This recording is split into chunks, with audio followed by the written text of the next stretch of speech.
Hello everyone students, कैसे हैं आप सभी। उम्मीद करता हूँ आप सभी बहुत अच्छे होंगे और कड़कड़ाती हुई ठंड में गर्मा गर्म चाय के साथ बिस्तर में पड़े हुए ठंड का आनंद ले रहे होंगे। तो आइए हम स्टार्ट करते हैं अपना चौथा चैप्टर। और चौथे चैप्टर का नाम है on his blindness, composed by John Milton, जो कि जॉन मिल्टन ने लिखा है।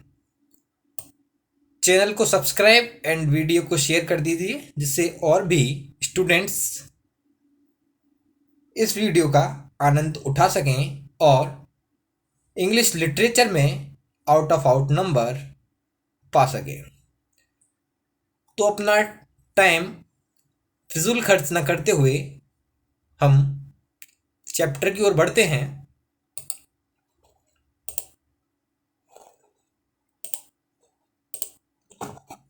तो अपना फोर्थ चैप्टर है ऑन हिज ब्लाइंडनेस।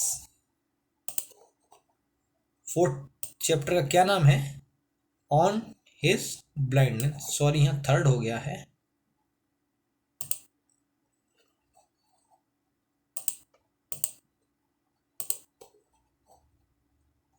ये फोर्थ है। फोर्थ चैप्टर का नेम ऑन हिज ब्लाइंडनेस, और इसके राइटर कौन है? John Milton. इसकी आपको पीडीएफ वीडियो की डिस्क्रिप्शन में जो लिंक है वहां से मिल जाएगी। इसके कुछ इम्पोर्टेंट वर्ड्स हैं, ये आपको याद कर लेने हैं। ज़्यादा टाइम नहीं है मेरे पास वीडियो में, आप एक बार देख लेना, आपको याद हो जाएंगे।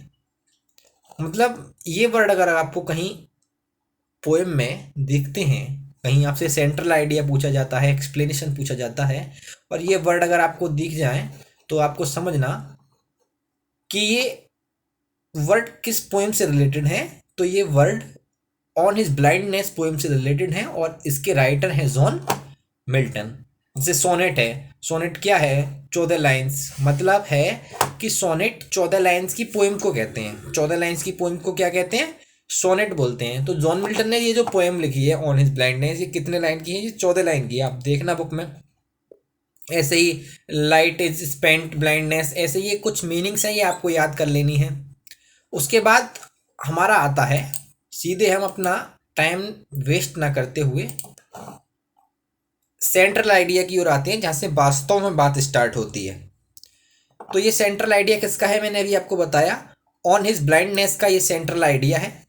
और जहाँ तक मुझे मालूम है वहाँ तक इसको याद करने में आपको कोई दिक्कत नहीं होगी। आपने हमारी अगर पहली वीडियो नहीं देखी हो तो चैनल पर जाएं, वहाँ हमारी 3 वीडियो इंग्लिश लिटरेचर से रिलेटेड पड़ी हुई हैं, आप उन्हें देखें, आपको समझ में आ जाएगा। और यहाँ भी मैं आपको समझाने का प्रयास करूँगा। ये सेंट्रल आइडिया अपना ऑन हिज ब्लाइंडनेस का है, जो जॉन मिल्टन ने पोएम लिखी है। अगर आपसे एग्जाम में सेंट्रल आइडिया लिखने के लिए आता है ऑन हिज ब्लाइंडनेस से, तो आप इस सेंट्रल आइडिया को लिख देंगे। और अगर सेंट्रल आइडिया की जगह इसी चैप्टर से आपके लिए एक्सप्लेनेशन पूछ लिया जाता है, तो भी आपको यही सेंट्रल आइडिया लिखना है। अदर कोई चीज़ मॉडल से, गाइड से याद करने की ज़रूरत नहीं है। देखिए अब इसका यूज़ कैसे कैसे होगा। तो पहले हम सेंट्रल आइडिया की बात करते हैं। सेंट्रल आइडिया हम याद करेंगे on his blindness. Pen change करते हैं। On his blindness is a very beautiful sonnet of John Milton. John Milton became blind in his young age. आपने पढ़ा होगा, टीचर्स ने आपको पढ़ाया होगा कि जॉन मिल्टन अपनी बहुत ही कम उम्र में अंधे हो गए थे। तो on his blindness is a very beautiful sonnet of John Milton. John Milton became blind in his young age, so he wanted to make a complaint against it, but he soon realizes his mistake. His patience consoles him. Milton believed that God is like a supreme king. God is like a supreme king. There are many angels. There are many angels in his service. They follow his orders without talking rest. God does not need either man's service or his gift. ये अपना central idea पूरा हो गया. आपसे अगर orange blindness से central idea पूछ लिया जाता है तो आपको ये लिखना है. आप यहाँ से इसका स्क्रीनशॉट भी ले सकते हैं.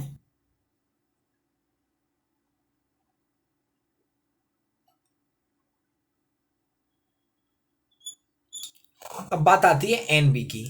तो आपको पता है मैं एनबी आपके लिए इसलिए लिखाता हूँ कि जब आप एग्जाम में सेंट्रल आइडिया के बाद या एक्सप्लेनेशन के बाद ये एनबी या इट्स मैसेज लिख के आए तो जो एग्जामिनर आपकी कॉपी जांचेगा, जो आपकी कॉपी चेक करेगा, उस पर एक अलग से इफेक्ट पड़े कि हाँ बच्चा वास्तव में कहीं से ट्रेंड होकर आया है, वास्तव में बच्चे ने मेहनत की है, तो वो आपके मार्क्स नहीं काटेगा.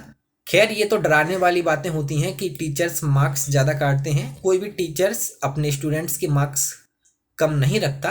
वो आप ही की गलती होती है जो आपके मार्क्स कमाते हैं. तो एनबी में आपको क्या लिखना है? God never makes a mistake. God is omnipotent, omniscient and omnipresent. आपको एनबी में ये लिखना है जिससे एग्जामिनर के ऊपर एक इफेक्ट पड़ेगा कि हाँ वास्तव में बच्चा कहीं से ट्रेंड होकर आया है. तो ये हमारा सेंट्रल आइडिया पूरा हो गया. अब इसके बाद नेक्स्ट क्या है देखते हैं. नेक्स्ट है अपना एक्सप्लेनेशन. अब अगर ऑन इज ब्लाइंडनेस की कोई 2-4 पंक्तियां आपके लिए दे दी जाए और उसमें आपसे कहा जाए कि आप इसका एक्सप्लेनेशन करो, तो बच्चे क्या करते हैं कि बीच का पैराग्राफ ही एक्सप्लेनेशन में उतार देते हैं और उसको एग्जामिनर काट देता है और डबल ज़ीरो रख देता है. लेकिन मैं आपको पढ़ा रहा हूँ, डरने की कोई बात नहीं है. अगर ऑन एज ब्लाइंडनेस से एक्सप्लेनेशन पूछ लिया जाता है तो आपको इस चैप्टर से अदर कोई चीज़ याद करने की आवश्यकता नहीं है. केवल आप सेंट्रल आइडिया याद कीजिए, उसी का यूज़ हम एक्सप्लेनेशन में कर देंगे और आपके केवल सेंट्रल आइडिया याद करने से ही 15 नंबर पक्के हो जाएंगे. देखते हैं कैसे. अब अगर आपसे इसी चैप्टर से रिलेटेड एक्सप्लेनेशन पूछ लिया जाता है तो सबसे पहले आपको हेडिंग डालनी है हिंट्स, जो कि मैंने आपको सब में बताया है.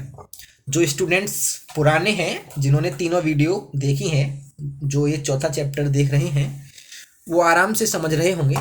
सबसे पहले आपको डालनी है हिंट्स. और हिंट्स में जो आपको पैराग्राफ दिया है पोएम का, जिसका एक्सप्लेनेशन पूछा है, उसके 2 वर्ड आगे लिखने हैं, dot dot dot dot 2 word पीछे लिख देने हैं. हिंट्स का काम खत्म.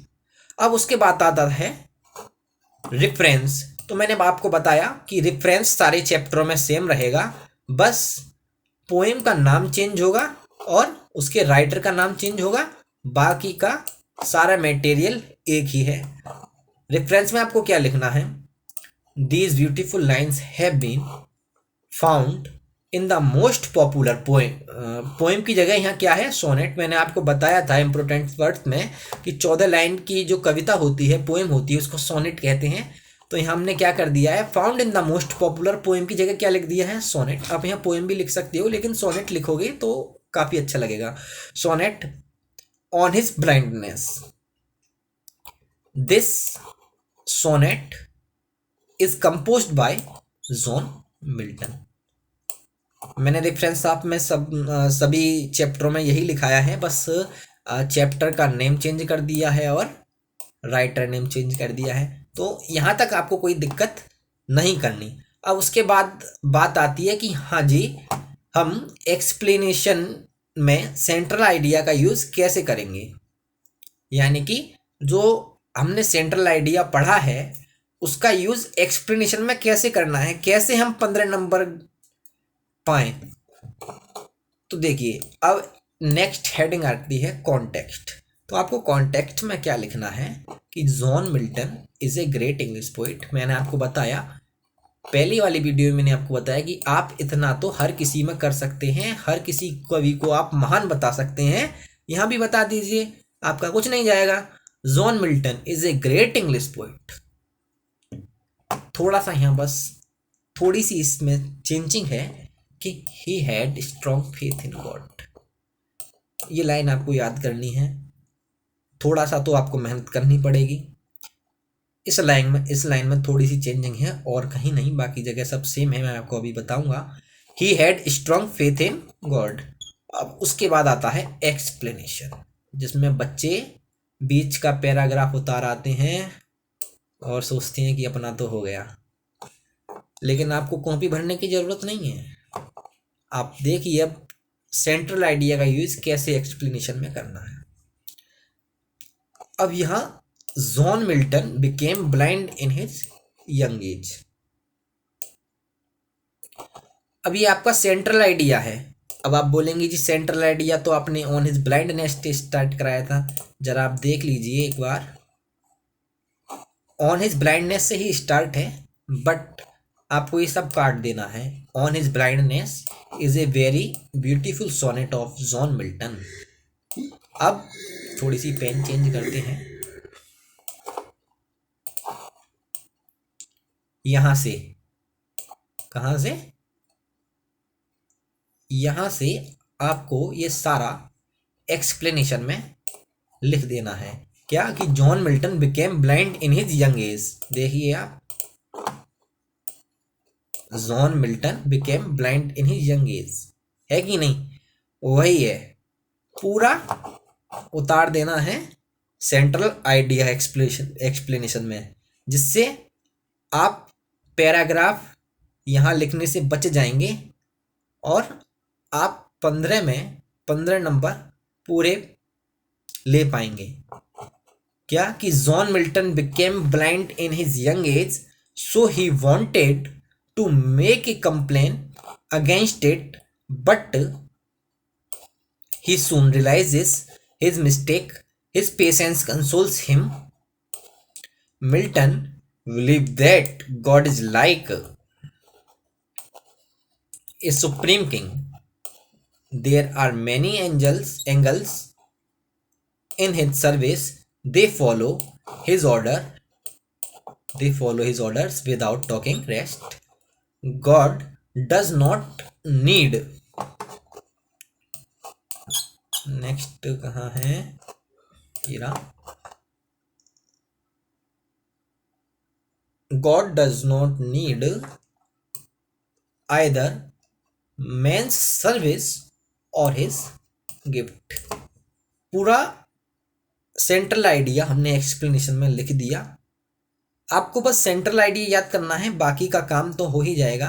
अब उसके बाद जो हमने सेंट्रल आइडिया में एन बी आपके लिए लिखाई थी, ये जो एन बी मैंने आपके लिए लिखाई थी, God never makes a mistake, God is omnipotent, omniscient and omnipresent, उसका यूज आपको एक्सप्लेनेशन में इट्स मैसेज के रूप में करना है।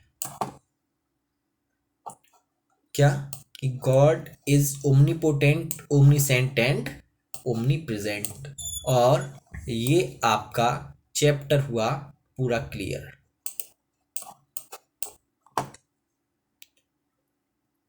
चौथा चैप्टर भी अपना फिनिश हो गया।